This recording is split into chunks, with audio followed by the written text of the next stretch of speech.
एक साथ एक कमरे में। बॉस, अनन्या का बुखार कम होने लगा है। मैंने उसकी चोटों को भी चेक किया है। जब तक वो आराम कर रही है, सुबह तक वो ठीक हो जाएगी। डॉक्टर ने अपना मेडिकल किट उठाते हुए संजय के पास जाकर उसे अनन्या की हालत समझाने लगा। आखिरकार संजय की नजर अर्पिता से हटकर डॉक्टर की ओर देखने लगी। उसने नौकर को डॉक्टर को छोड़ने के लिए भेजा। तो आज लिटिल प्रिंसेस, नौकर ने अपनी जीभ चबाते हुए अर्पिता की ओर देखते हुए कहा। ये संजय का रूम था।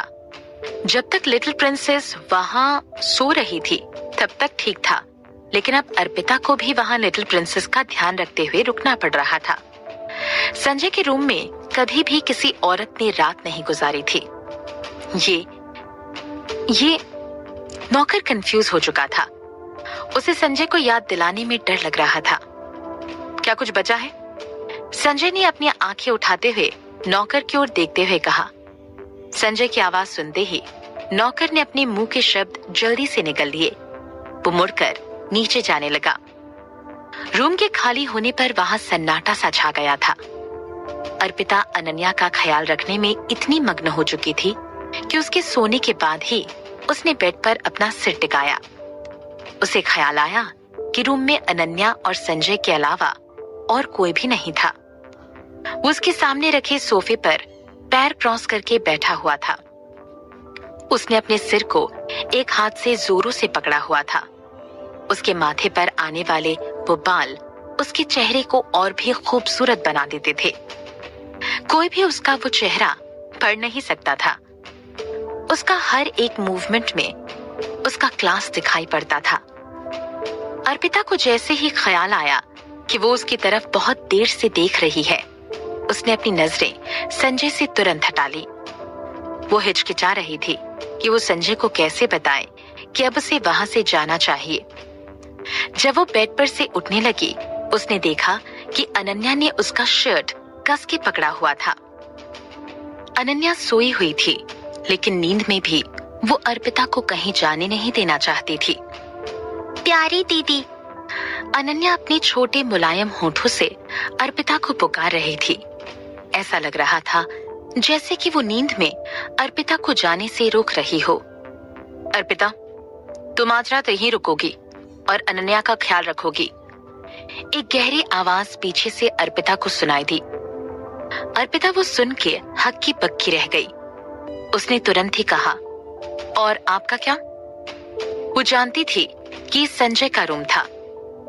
जब वो पहली बार मित्तल हाउस में आई थी, नौकर ने उन्हें पहले ही चेतावनी दे दी थी कि सेकंड फ्लोर के मास्टर बेडरूम के पास बिना संजय सर के परमिशन के कोई भी नहीं जा सकता है।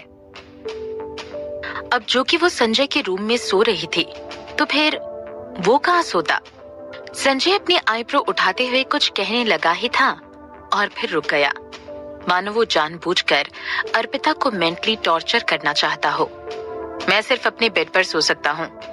अर्पिता चौंक गई। उसका क्या मतलब था कि वो दोनों को साथ सोना पड़ेगा? एक साथ सोना होगा? अर्पिता सोच में पड़ गई। जब वो पीछे मुड़ी तो उसने देखा कि संजय अपने कपड़े निकाल रहा था। ओह गॉड! उसकी आंखें अचानक से बड़ी हो गई और खुद को प्रोटेक्ट करते हुए उसने अपने सीने पर हाथ रख लिया। जब संजय ने उसकी आवाज सुनी, संजय ने अपना कोट सोफा पर रख दिया। उसने फिर से अपनी आईब्रो उठाई और उसकी तरफ अजीब नजर से देखने लगा। संजय ने उसे कुछ नहीं कहा, बस उसकी तरफ देखता रहा। अर्पिता उन लड़कियों में से नहीं थी जो किसी को इस तरह उसको देखने दे। उसने जल्दी से अपने हाथ नीचे करते हुए संजय की ओर देखा। अपने नाजुक और सुंदर शरीर के साथ वो सच में किसी अप्सरा से कम नहीं थी।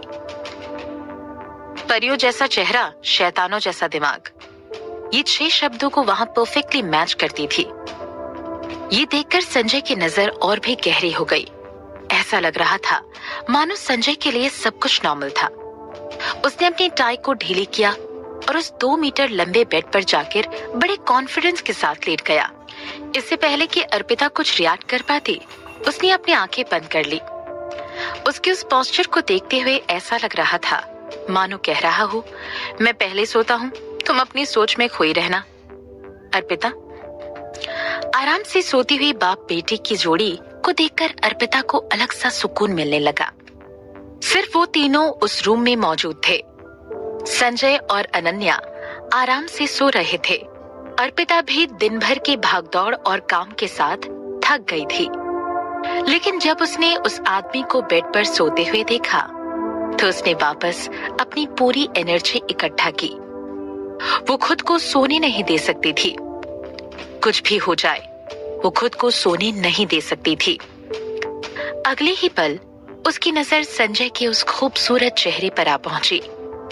जब उसकी आंखें बंद होती थी, वो इतना भी रूड नहीं दिखता था, जो लोगों को बिना कुछ सोचे समझे ही रिजेक्ट कर देता था।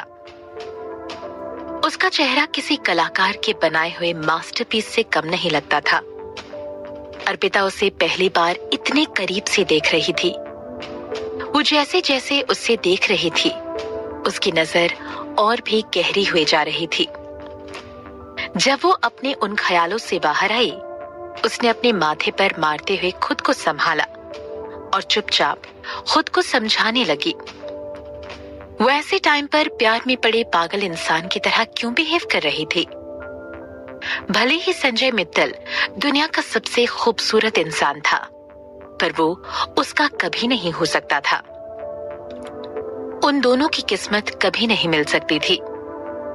अगर गलती से उसे संजय कभी मिल भी जाता तो शायद उसे संभाल नहीं पाती। वो बेड पर तो डेफिनेटली सो नहीं सकती थी, पर पूरी रात भर वो खड़ी भी तो नहीं रह सकती थी। उसने बड़े ध्यान से अनन्या का हाथ अपनी शर्ट से हटाया। जब उसे लगा कि अनन्या गहरी नींद में सो चुकी है, वो मुड़ी और सोफे की तरफ चले गई। उसने सोफे पर पड़े एक कुशन को उठाया और वहां सोने के लिए बैठ गई। एक पूरी भागदौड़ भरी रात के बाद खिड़की से सूरज के उजाले की किरणें दिखाई दे रही थी। अर्पिता इतनी ज्यादा थक चुकी थी कि उसने जैसे ही अपनी आंखें बंद की, वो सो गई। इतने शांत माहौल में संजय की आंख खुल गई, जो कि सोया हुआ था। अगली ही पल बेड पर एक परछाई सी बैठ गई। वो अपने अकड़े हुए बदन को इधर उधर मुड़कर ठीक करने लगा। उसके चेहरे पर सोकर उठने का कोई निशान नहीं था। अर्पिता की ओर देखते हुए, जो कि बहुत गहरी नींद में सोफे पर सोई हुई थी, उसे उसकी असिस्टेंट की कही हुई बात याद आ गई। उसके आसपास मौजूद लोगों को भी पता था कि ऐसे इंसान को मित्तल हाउस में रहने की कोई भी परमिशन नहीं देगा जिसका बैकग्राउंड संजय को पता ना हो। उसने उसे नौकरी से बाहर निकाल दिया था, लेकिन जो हुआ उसे देखने के बाद वो एक रात में ही मित्तल हाउस में वापस आ चुकी थी। संजय बेड से उठा और सोफे के पास जाकर अर्पिता को देखने लगा। सोते वक्त भी वो काफी खूबसूरत दिखती थी। अर्पिता, आखिर तुम हो कौन? संजय ने धीमी आवाज में खुद से कहा। ऐसा लग रहा था मानो अर्पिता उसे सुन रही हो। करवट लेने के लिए सोफे पर पलटी और नीचे गिरने की कगार पर ही थी। संजय ने जल्दी ही गिरती हुई अर्पिता को संभाला। जैसे जैसे संजय ने राहत की सांस ली, उसे महसूस हुआ कि कुछ तो गड़बड़ है। उसके हथेलियों में दो नरम नरम गोल गोले थे। वो अपने हाथों के भाव को नजरअंदाज नहीं कर सकता था। संजय जम सा गया। भले ही उसने अपने जीवन में किसी लड़की को नहीं छुआ था, लेकिन उसे पता था कि उसने अभी अभी क्या छुआ है। इससे पहले कि अर्पिता के हाथों से अपना हाथ हटाता, उसने देखा कि अर्पिता ठंड के मारे कांप रही थी। वो नींद में उसकी बाहों से लिपट गई।